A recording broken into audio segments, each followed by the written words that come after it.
Хуульчийн эрх зүйн байдлын тухай хууль, уг хуулийг дагаж мөрдөх журмын тухай хуулийн зарим заалт үндсэн хуулийн холбогдох заалтыг зөрчсөн хэмээн үндсэн хуулийн төсөл дүгнэлээ. Уг дүгнэлтийг Улсын хурлын хууль зүйн байнгын хорооны хураалтаар хэрэгжүүлээд үндсэн хуулийн төслийн гаргасан дүгнэлтийг бүтээн зөвшөөрөх боломжгүй гэж үзлээ.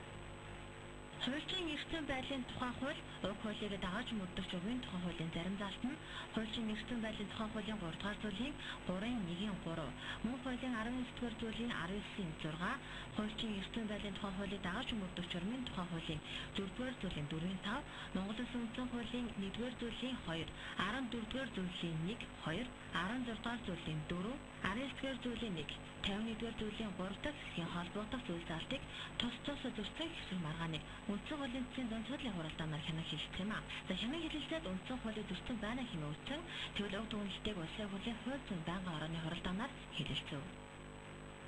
Үндсэн хуулийн жишээ дурдсан жишээ нь одоо Монголын үндсэн хуулийн 1-р зүйлийн 2 дахь хэсгийн шударгаас тэгшөөдөл гэдэг төрийн үйл ажиллагаа, төр өөрийнхөө үйл ажиллагаанд шударгаас тэгшөөдлийг хангана гэсэн энэ ерөнхий зарчим яагаад хуульчийн эрх зүйн байдлын тухай хуулийн 3.3-т зөрчилж байгааг би ойлгох байгаа. Энийг бид хүлээж авах боломжгүй гэж харж байгаа.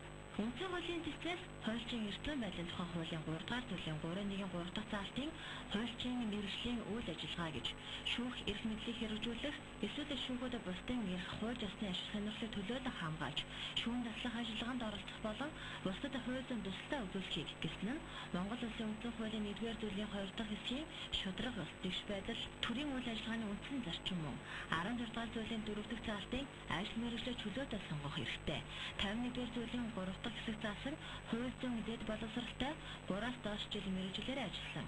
Иргэнийг бусад шүүхийн шүүгчээр томилж болно гэсэн заалтыг зөрчсөн гэсэн дүгнэлт гаргасан юм аа.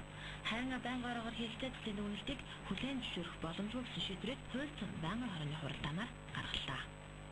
Өнөөдөр болсон зарим үйл явдлыг олгогч та бүхэнд цөмрөөр хүргэе. Манай улсын зарим иргэд бүгдээр сэтгэд ард улсад худалдаа